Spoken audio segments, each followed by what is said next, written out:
ആർപ്പെടുവിൻ. സന്തോഷത്തോടെ സംഗീതത്തോടെ അവന്റെ സന്നിധിയിൽ വരുവിൻ. യഹോവ തന്നെ ദൈവം അറിവിൻ. അവൻ നമ്മെ ഉണ്ടാക്കി, നാം അവനുള്ളവനാകുന്നു. അവന്റെ ജനവും അവൻ മേയ്ക്കുന്ന ആടുകളും തന്നെ.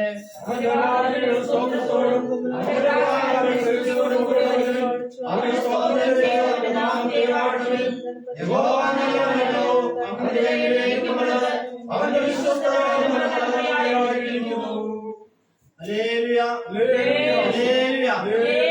എല്ലാവരും ദിവസം ഇരിക്കാം. ഹല്ലേലൂയ. ദൈവനാമം മഹത്വം ഉണ്ടാകട്ടെ. ഇന്നലെ അനുഗ്രഹപ്പെട്ട നല്ല സമയത്ത് ദൈവത്തെ സ്തുതിക്കുന്ന സ്തോത്രം ചെയ്യുന്നു. Church of God of prophecy Kumily എന്നെ ശ്രമിക്കുന്ന എല്ലാ ദൈവങ്ങൾക്കും കർത്താവ് യേശു ക്രിസ്തുവിൽ നാമത്തിന്റെ സ്നേഹം അറിയിച്ചുകൊള്ളുകയാണ്. ഹല്ലേലൂയ. ലോകമെമ്പാടുമായി ശ്രമിക്കുന്ന എല്ലാ പ്രിയപ്പെട്ടവർക്കും ഒരിക്കൽ കൂടി കർത്താവ് യേശു ക്രിസ്തുവിൽ നാമത്തിൽ എന്റെ സ്നേഹവന്ദനങ്ങളെ അറിയിച്ചുകൊള്ളുകയാണ്. ഹല്ലേലൂയ.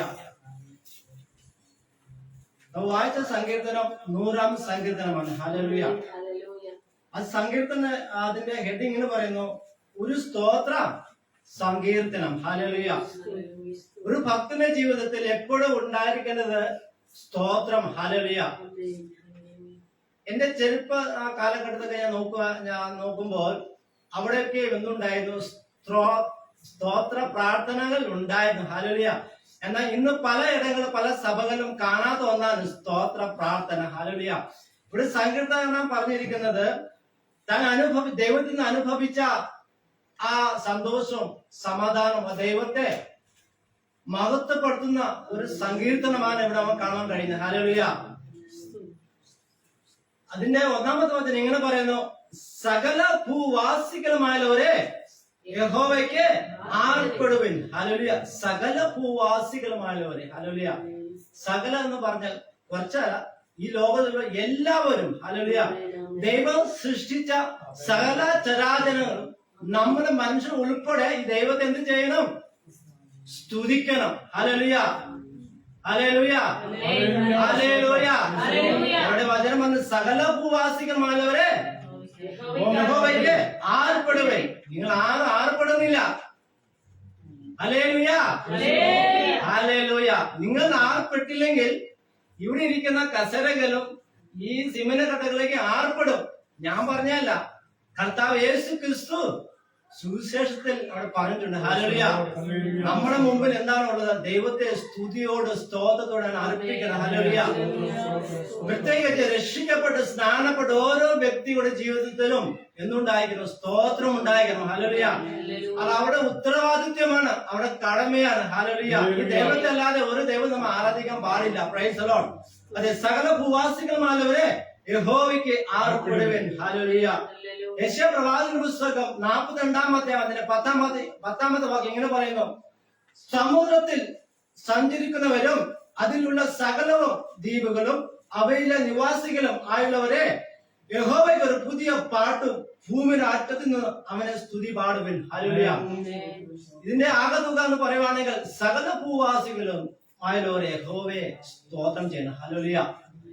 രക്ഷിക്കപ്പെട്ട സ്നാനപ്പെട്ട ഒരു ദൈവ പൈതൃക ജീവിതം എന്നുണ്ടായിരിക്കണം? സ്തോത്രം എന്ന യാഗം ഉണ്ടായിരിക്കണം. ഹല്ലേലൂയ.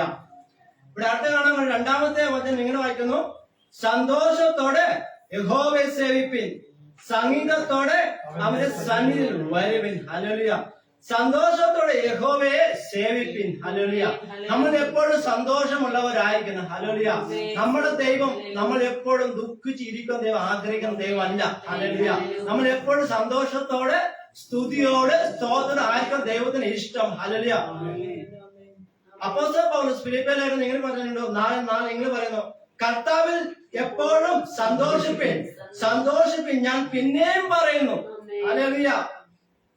ഇവിടെ കാണുമ്പോൾ അപ്പോസ്തല പൗലോസ് ജീവിതം നോക്കുകയാണെങ്കിൽ നമുക്ക് പല കഷ്ടങ്ങളുണ്ട്. അപ്പോസ്തല പ്രവൃത്തികൾ 9-ാം അധ്യായത്തോട്ട് നോക്കുകയാണെങ്കിൽ തന്റെ ജീവിതത്തിൽ പലവിധമായ കഷ്ടങ്ങൾ ലേഖനം എഴുതുമ്പോഴൊക്കെയും ഈ ലേഖനം ഫിലിപ്പിയൻ ലേഖനം എഴുതുമ്പോൾ താൻ എവിടെയായിരുന്നു?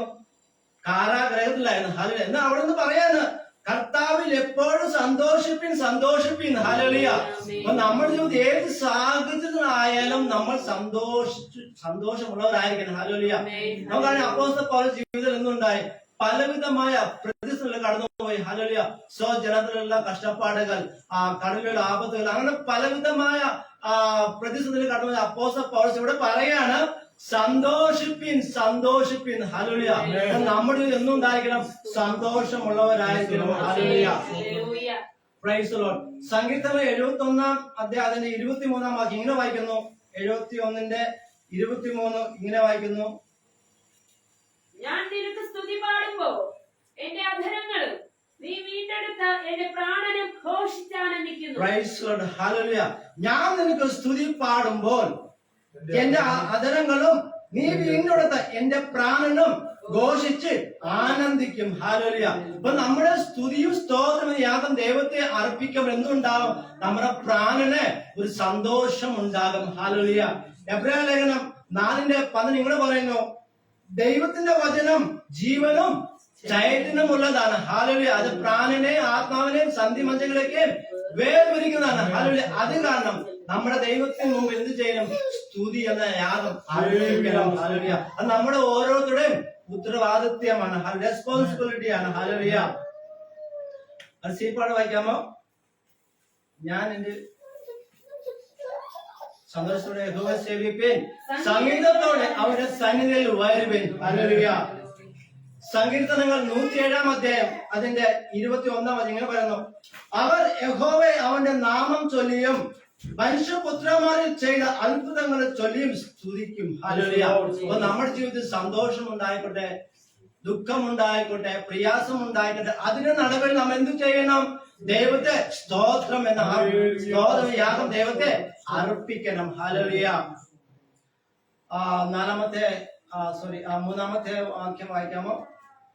യഹോവ തന്നെ ദൈവം എന്നറിവിൻ, സ്തോത്രം. അവൻ നമ്മെ ഉണ്ടാക്കി, സ്തോത്രം. നാം അവനുള്ളവർ ആകുന്നു, അവന്റെ ജനവും അവൻ മേയ്ക്കുന്ന ആടുകളും തന്നെ. ഹല്ലേലൂയ. യഹോവ തന്നെ ദൈവം എന്നറിവിൻ, അവൻ നമ്മെ ഉണ്ടാക്കി, നാം അവനുള്ളവനാകുന്നു, അവന്റെ ജനവും അവൻ മേയ്ക്കുന്ന ആടുകളും തന്നെ. ഹല്ലേലൂയ. യഹോവ തന്നെ ദൈവം എന്ന് അറിവിൻ. ഹല്ലേലൂയ. നമ്മൾ ഓരോരുത്തരും ദൈവത്തെ രുചിച്ച് അറിഞ്ഞവരാണ്. ഹല്ലേലൂയ. ആമേൻ. സോ നമ്മുടെ ദൈവത്തെ രുചിച്ചറിയണം. ഈ ദൈവത്തെ മാത്രമേ നമ്മൾ ആരാധിക്കാവെന്ന് പുറപ്പാട് പുസ്തകം 20-ാം അധ്യായം പറയുന്നു. വായിക്കാമോ? പുറപ്പാട് പുസ്തകം 20-ന്റെ-3 വായിക്കാമോ?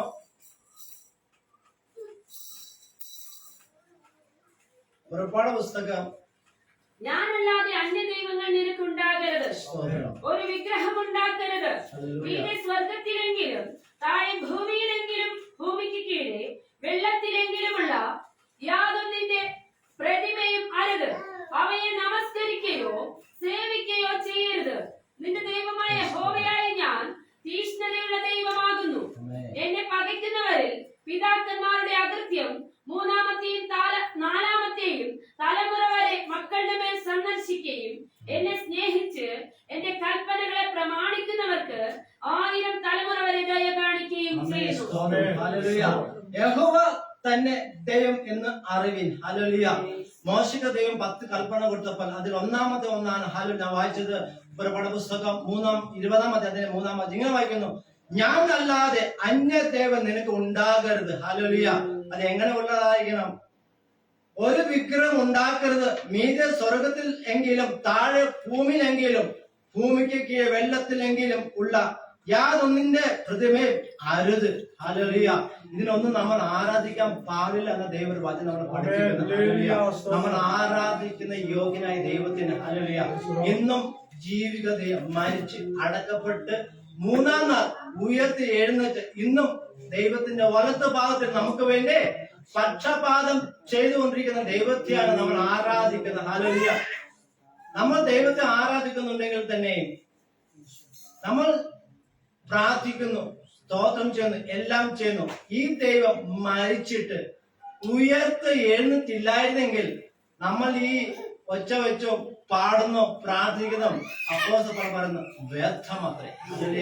എന്നാൽ നമ്മുടെ ദൈവം ജീവിച്ച് മരിച്ച് അടക്കപ്പെട്ട് 3-ാം നാൾ ഉയർത്തി എഴുന്നേറ്റ് അത് കാരണമാണ് നമ്മള് ഈ ദൈവത്തെ ആരാധിക്കുന്ന. ഹല്ലേലൂയ. ഉൽപ്പത്തി മുതൽ വെളിപ്പാട് വരെ നോക്കുവാണെങ്കിൽ ഈ യേശു ക്രിസ്തുവിനെ ജനനം എങ്ങനെ ജനിക്കണമെന്നും ആടമുദ്രത്തിൽ ജനിക്കുമെന്നും എങ്ങനെ ആകുമെന്നൊക്കെ ഈ പുസ്തകത്തിൽ എഴുതി വെച്ചിരിക്കുന്നു. ഹല്ലേലൂയ. എന്നാൽ ഒരു മനുഷ്യനെ കുറിച്ച്, നമ്മൾ ഈ ലോകത്തിൽ ഒരു മനുഷ്യനും അങ്ങനെ ചെയ്യുവാൻ കഴിയില്ല. ഹല്ലേലൂയ. അനേകർ ഞാൻ ദൈവമാണെന്ന് പറയുന്നുണ്ടെങ്കിലും പക്ഷെ അവർ മരിച്ച് അവിടെ കിടക്കുകയാണ്. എന്നാൽ നമ്മൾ സേവിക്കുന്ന ദൈവം ഇന്നും ജീവിക്കുന്നു. ഹല്ലേലൂയ. ഉൽപ്പത്തി പുസ്തകം മുതൽ വെളിപ്പാട് നോക്കുവാണെങ്കിൽ ആദിൽ അവൻ ഉണ്ടായിരുന്നു. ഹല്ലേലൂയ. ഉൽപ്പത്തിയിൽ സൃഷ്ടിക്കപ്പെട്ടു. പുറപ്പാട് പുസ്തകത്തിൽ പുറപ്പെട്ടു. ഹല്ലേലൂയ. ലേവ്യ പുസ്തകത്തിലും സംഖ്യ പുസ്തകം നോക്കുവാണെങ്കിൽ അവൻ ശുദ്ധീകരിക്കപ്പെട്ടു. ഹല്ലേലൂയ. ആവർത്തന പുസ്തകത്തിൽ ആവർത്തിക്കപ്പെട്ടു. ചരിത്ര പുസ്തകത്തിൽ അവൻ ചരിത്ര പുരുഷനായി. ഹല്ലേലൂയ. എന്നാൽ പ്രവചന പുസ്തകത്തിൽ പ്രവചനമായി. ഹല്ലേലൂയ. എന്നാൽ സുവിശേഷത്തിൽ അവൻ ജഡമായി നമ്മുടെ മുമ്പിൽ നിന്നു. ഹല്ലേലൂയ. എന്നാൽ ലേഖനത്തിലും അപ്പോസ്തലന്മാർ പ്രവർത്തിയിൽ നോക്കാൻ കഴിയും ഉയർത്തി എന്നിട്ട് ഇന്നും നമ്മുടെ മുമ്പിൽ ജീവിക്കുന്നു. ഹല്ലേലൂയ. എന്നാൽ വെളിപ്പാട് പുസ്തകം വെളിപ്പെട്ടു അവൻ ഇന്നും ജീവിക്കുന്നു. നമുക്കായി കാത്തിരിക്കാൻ. ഹല്ലേലൂയ. ആ ദൈവത്തെ നമ്മൾ ഇന്നും ആരാധിക്കുന്നു. Price the lord. ഹല്ലേലൂയ. അതിനെ സീപ്പാട് വായിക്കാമോ? നാം അവനുള്ളവരാകുന്നു, അവന്റെ ജനവും അവൻ മേയ്ക്കുന്ന ആടുകളും. ഹല്ലേലൂയ. നമ്മൾ അവന്റെ ജനമാകുന്നു. Price the Lord. നമ്മൾ എല്ലാവരും ദൈവത്തിന്റെ ജനമാണ്. ഹല്ലേലൂയ. അവന്റെ ആടുകളുമാണ്. ഹല്ലേലൂയ. ആടുകൾ എന്ന് പറയുമ്പോൾ ദൈവത്തിന്റെ വചന അടിസ്ഥാനത്തിൽ നിലനിൽക്കുന്ന ആവശ്യമാണ്. ഹല്ലേലൂയ.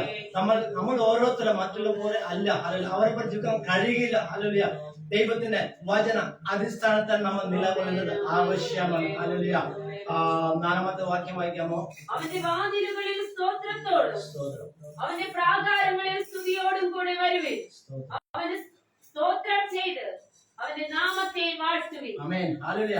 അവന്റെ വാതിലുകളിൽ സ്തോത്രത്തോടും അവന്റെ പ്രാകാരങ്ങളിൽ സ്തുതിയോടും കൂടെ വരുവിൻ. അവന് സ്തോത്രം ചെയ്ത് അവന്റെ നാമത്തെ വാഴ്ത്തുവിൻ. ഹല്ലേലൂയ. ദൈവം ഏത് നാമത്തെക്കാളും മേലായ നാമം നൽകി. ഹല്ലേലൂയ. ആ നാമത്തെ എന്തുണ്ടാകും? സൗഖ്യമുണ്ടാകും. ആ നാമത്തെ ഭൂതങ്ങൾ പുറത്താകും. ഹല്ലേലൂയ. ഫിലിപ്പിയ ലേഖനം 2-ാം അധ്യായം അതിന്റെ 9-ാമത്തെ വാക്യം ഇങ്ങനെ വായിക്കാമോ? ഫിലിപ്പിയ 2-ാം അധ്യായം അതിന്റെ 9-ാമത്തെ വാക്യം ഇങ്ങനെ വായിക്കുന്നു. അതുകൊണ്ട് ദൈവം അവനെ ഏറ്റവും ഉയർത്തി സകല നാമത്തിലും മേലായ നാമം നൽകി. അവന് അങ്ങനെ യേശുവിന്റെ നാമത്തിങ്കൽ സകല സ്വർലോകരുടെയും ഭൂലോകരുടെയും അധോലോകരുടെയും ഗുണങ്ങളൊക്കെയും മടങ്ങുകയും എല്ലാ നാമം കർത്താവെന്ന് പിതാ ദൈവത്തിന്റെ മഹത്വത്തിന്റെ ഏവരും കേട്ടി പറയും. ഹല്ലേലൂയ. ആ നാമം സകല നാമത്തെക്കാലം മേലായ നാമമാണ്. ആ ക്രിസ്തുവിന്, യേശു ക്രിസ്തുവിന്റെ നാമത്തിൽ നിന്നൊരു സൗഖ്യമുണ്ട്, വിടുതലുണ്ട്, ആശ്വാസമുണ്ട്. ഹല്ലേലൂയ. എന്നെ കേൾക്കുന്ന പ്രിയ ദൈവജനമേ, ഹല്ലേലൂയ. ഈ നാമത്തിൽ നമ്മൾ എന്ത് പ്രാർത്ഥിച്ചാലും ദൈവം തരുവാൻ മതിയായവന്. ഹല്ലേലൂയ. അത് ദൈവത്തിന് ഹിതമുള്ളതായിരിക്കണമെന്ന് മാത്രമേ ഉള്ളൂ. ഹല്ലേലൂയ. ആ നാമത്തിങ്കൽ വിടുതലുണ്ട്, സൗഖ്യമുണ്ട്. അതുപോലെ അതുപോലെ ഈ നാമത്തിൽ എന്തുണ്ട്? രക്ഷ ഉണ്ട്. ഹല്ലേലൂയ. അപ്പോസ്തല പ്രവർത്തികൾ 4-ാം അധ്യായം അതിന്റെ 12-ാമത്തെ വാക്യം ഇങ്ങനെ വായിക്കുന്നു. ഹല്ലേലൂയ. മറ്റൊരുത്തനും രക്ഷയില്ല, നാം രക്ഷിക്കപ്പെടുവാൻ ആകാശത്തിൽ മനുഷ്യരുടെ നൽകപ്പെട്ട വേറൊരു നാമവും ഇല്ല. ഹല്ലേലൂയ. ഈ രക്ഷിക്കപ്പെടണമെങ്കിൽ ഹല്ലേലൂയ ഈ ക്രിസ്തുവിൽ മാത്രമേ കഴിയൂ. ഹല്ലേലൂയ. നമ്മൾ ലോകത്ത് എവിടേക്ക് പോയാലും, ഏത് പിലിഗ്രാംസിൽ പോയാലും നമുക്ക് അവിടെ എന്തുണ്ടാ? രക്ഷ ഉണ്ടാകൂല. ഹല്ലേലൂയ. രക്ഷിക്കപ്പെടണമെങ്കിൽ, രക്ഷപ്പെടണമെങ്കിൽ ആ ക്രിസ്തുവിന്റെ നാമത്തിൽ മാത്രമേ കഴിയൂ. ഹല്ലേലൂയ. ഈ നാമത്തിൽ നമ്മൾ രക്ഷിക്കപ്പെട്ടത്. ഹല്ലേലൂയ. നമ്മൾ ഓരോരുത്തരും സൗഭാഗ്യമുള്ളവരാണ്. ഹല്ലേലൂയ. നമ്മൾ തിരഞ്ഞെടുക്കപ്പെട്ട ഒരു ജാതിയാണ്, രാജകീയ പുരോഹിത വർഗമാണ്. ഹല്ലേലൂയ. ഈ ജാതി എന്ന് പറയുന്ന സകല ഭൂവാസികളെ ഉദ്ദേശിക്കുന്നത്. ഹല്ലേലൂയ. നമ്മൾ വേഗത്തിൽ ചിന്തിക്കാൻ പാടില്ല. സകല ഭൂവാസികളും ദൈവത്തിന്റെ മുമ്പിൽ നമ്മൾ ഓരോരുത്തരും വേദനിക്കപ്പെട്ട ഒരു ജനമാണ്. Praise the lord. ഹല്ലേലൂയ. 5-ാമത്തെ വാക്യം വായിക്കാമോ? 5-ാമത്തെ യഹോവ നല്ലവനല്ലോ, അവന്റെ ദയ എന്നേക്കുമുള്ളത്, അവന്റെ വിശ്വസ്തത തലമുറ തലമുറയായും. ആമേൻ. ഹല്ലേലൂയ. യഹോവ നല്ലവനല്ലോ, അവന്റെ ദയ എന്നേക്കുമുള്ളത്, അവന്റെ വിശ്വസ്ത തലമുറ തലമുറയായി ഇരിക്കുന്നു. ഹല്ലേലൂയ. യഹോവ നല്ലവനല്ലോ. ഹല്ലേലൂയ. നമ്മുടെ ജീവിതത്തെ നോക്കുവാണെങ്കിൽ ദൈവം ചെയ്ത നല്ലതല്ലാതെ ഒന്നുമില്ല. ഹല്ലേലൂയ. എല്ലാം നല്ലതാണ്. അത് കാരണം നമ്മൾ ദൈവത്തെ ആരാധിക്കുകയും പാടുകയും സ്തുതിക്കുന്നത്. ഹല്ലേലൂയ. യഹോവ നല്ലവനാണ്. ഹല്ലേലൂയ. ഭൂമിയിലെ സകലത്തെ ചരാചരങ്ങളെ ദൈവം ഉണ്ടാക്കിയ ശേഷം, ഹല്ലേലൂയ, സമുദ്ര മത്സ്യത്തെ സകലത്തെ ഉണ്ടാക്കിയ ശേഷം ദൈവം എന്ത് ചെയ്തു? മനുഷ്യനെ സൃഷ്ടിച്ചു. ഹല്ലേലൂയ. സകലത്തെ വാഴുവാൻ ദൈവം മനുഷ്യനെ സൃഷ്ടിച്ചു. ഹല്ലേലൂയ. ഹല്ലേലൂയ. അത് കാരണമാണ് യഹോവ നല്ലവനാണ്. ഹല്ലേലൂയ. അതാൻ സൃഷ്ടിച്ച ശേഷം അത് വെറുതെ ആക്കി വെച്ചില്ല. ഹല്ലേലൂയ. അത് വാഴുവാൻ, അതിനൊക്കെ നോക്കുവാൻ ദൈവം മനുഷ്യനെ സൃഷ്ടിച്ചു. എന്നാൽ അവിടെ കാണാൻ കഴിയും, ദൈവത്തിൽ നിന്ന് മനുഷ്യൻ അകന്നു. ഹല്ലേലൂയ. അവിടെ ആദാമും ഹവ്വയും ദൈവം സൃഷ്ടിച്ചു. താൻ സൃഷ്ടിച്ച ആ തോട്ടത്തിൽ ദൈവം 2 മനുഷ്യനെ ആക്കി വെച്ചു. എന്നാൽ ദൈവത്തിന്റെ കൽപ്പന പ്രകാരം അവിടെ നിന്നില്ല. ഹല്ലേലൂയ. അവർ ഇഷ്ടപ്രകാരം ജീവിച്ചപ്പോൾ അവര് പാപത്തിൽ അകപ്പെട്ടു. ഹല്ലേലൂയ. അവിടെ നമുക്ക് മൂന്നാം അധ്യായത്തിലാണ് തോന്നുന്നു. അവിടെ കാണാൻ കഴിയും, അവിടെ ആദാമിനെ ഹവ്വയും തോട്ടത്തിന് പുറത്താക്കുന്ന മുമ്പിൽ ദൈവം എന്ത് ചെയ്തു? ഒരു തോലുണ്ടാക്കി അവരെ ഉടുപ്പിച്ചു. അവിടെ കാണാൻ കഴിയും ദൈവത്തിന്റെ സ്നേഹം. ഹല്ലേലൂയ. അവൻ നല്ലവനാണ്. ഹല്ലേലൂയ. യോഹന്നാന്റെ സുവിശേഷം 3-ാം അധ്യായം 15-ാം വാക്യം എങ്ങനെ പറയുന്നു? തന്റെ ഏകദൈവത്തെ വിശ്വസിക്കുന്ന ഏവനും നശിച്ചു പോകാതെ നിത്യജീവൻ പ്രാപിക്കേണ്ടതിന് ദൈവം അവനെ നൽകുവാൻ തക്കവനും ലോകത്തെ സ്നേഹിച്ചു. ഹല്ലേലൂയ. ആ സ്നേഹമാണ് ഇന്നും നമ്മൾ നിൽക്കുന്നത്. ഹല്ലേലൂയ. അതാണ് സംഗതി പറഞ്ഞത്, യഹോവ നല്ലവനല്ലോ, അവന്റെ ദയ എന്നേക്കുമുള്ളത്. ഹല്ലേലൂയ. ആ ദയ ഉള്ളത് കാരണം, കൃപ ഉള്ളത് കാരണം നമ്മൾ ഓരോരുത്തരും ഈ നിമിഷം വരെ നിലനിന്നുകൊണ്ടിരിക്കുന്നു. ഈ ദൈവം നല്ലവനാണ്. ഹല്ലേലൂയ. ഒരു പാട്ട് ഇങ്ങനെ പാടി, ഒരു പാട്ടുകാരൻ ഇങ്ങനെ പാടി, ഹല്ലേലൂയ, ഈ ദൈവം നല്ലവൻ എന്നെന്നുമേ, എന്താതൻ വല്ലവൻ എന്നാളുമേ, എന്ത് സ്നേഹിച്ചവൻ എന്നെ രക്ഷിപ്പാൻ ജീവൻ തന്നവൻ എന്നെ രക്ഷകൻ. ഹല്ലേലൂയ. ആ ദൈവം എത്ര നല്ലവനാണ്. ഹല്ലേലൂയ. നമ്മുടെ സാഹചര്യത്തിലൊക്കെ അവിശ്വസ്തരായിരുന്നപ്പോൾ ഹല്ലേലൂയ ദൈവം വിശ്വസ്തരായിരുന്നു. ഹല്ലേലൂയ. ഈ വചനത്താൽ ദൈവം ഏവരെയും അനുകരിക്കുമാറാകട്ടെ. God bless you. നിങ്ങൾ പ്രാർത്ഥന ചോദിച്ചു. ദൈവം താങ്ക് യു ഹോളി സ്പിരിറ്റ്.